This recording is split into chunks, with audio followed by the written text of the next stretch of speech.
Weiter geht's mit so einer Kurzübersicht.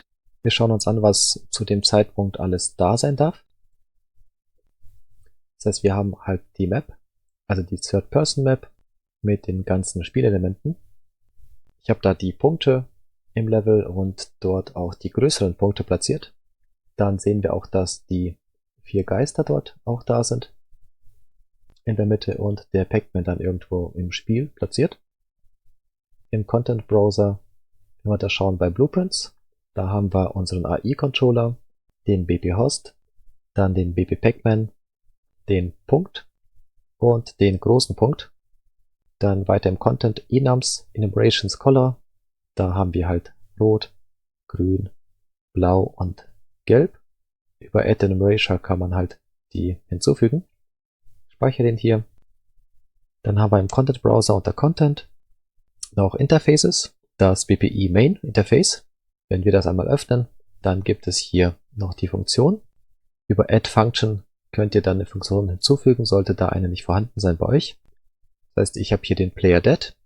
Der hat unten kein Input und kein Output.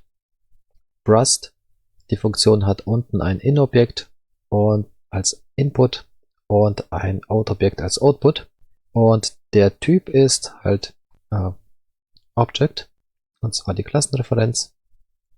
Das gleiche auch für den Output. Dann haben wir die Start-Attack. Die hat nur einen Input, Out AI Controller. Der ist dann vom Typ AI Controller. Und zwar den wir gebaut haben. Wir haben einen End-Attack mit Out AI Controller, auch wieder vom Typ AI Controller, der bei uns in den Blueprint-Ordner ist. Dann die Update Score, die hat an der Stelle kein Input, kein Output. Ghost Dead bekommt einen Input, der hat einen Input Player und zwar vom Typ BP Player oder BP Pac-Man. Das heißt, BP Pac-Man ist der Typ hier als Klasse.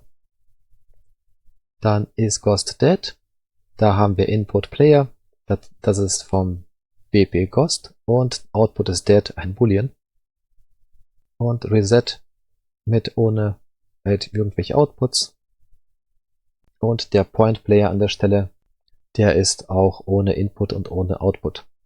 Das Ganze kompilieren und speichern. Dann können wir auch wieder schließen. Content Browser, da haben wir auch die Materialien. Einmal hier beim Blue aufgemacht. Wir haben hier im Grunde dort das adaptiert, den Param mit Rechtsklick und dann so ein Constant 3 Vektor, den hatten wir ja angelegt. Wenn man den doppelklickt, dann kann man hier die Farbe zum Beispiel wählen. Und wenn man das rauszieht und dann den Multiply macht, da kann man halt den A mit einem Constant B multiplizieren und damit eine Farbgestaltung anders haben. Zum Beispiel 5 oder 6. Dann sieht das Ganze auch so ein bisschen anders aus. Und das kommt dann halt in den Base Color mit rein. Das war so das, was wir so gemacht haben. Und der Multiply kommt in Emissive Color rein. So kann man sich auch irgendwelche andere Materialien noch erstellen, falls man eine andere Farbe haben möchte. Das war jetzt nur so ein Beispiel. Das lösche ich wieder, speichere das wieder. Und so haben wir unsere verschiedenen Farben erstellt im Grunde. Man kann da von einer vorhandenen natürlich auch eine Kopie machen und die dann ändern. Das geht dann auch. Dann haben wir unter Models Static Mesh einmal den Ghost, dann die Ghost A, die Augen und die Web als solche. Und dann in dem Models Static Mesh haben wir unseren Pac-Man S43.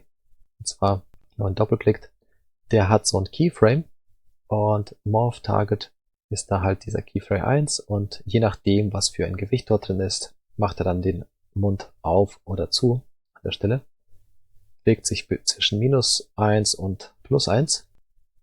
Das war das Skeleton Mesh von Pac-Man, beziehungsweise die Models hier insgesamt. Im Content Browser Content haben wir noch die Sounds. Sound 1 Pac-Man, der läuft im Loop.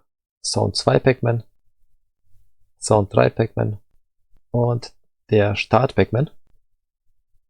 Die sind alle im Creative Commons 0 Bereich, das heißt, die sind frei zugänglich, kann man für das Projekt verwenden. Das war so eine Kurzübersicht zu den Ausgängen. Soweit ihr mir gefolgt habt, müsstet ihr auch so Zustand haben vom Projekt und dann können wir auch mit der Spielelogik beginnen. Blueprints. Dort werden wir dann mit dem AI-Controller beginnen. Und das können wir dann im nächsten Video machen. Bis gleich!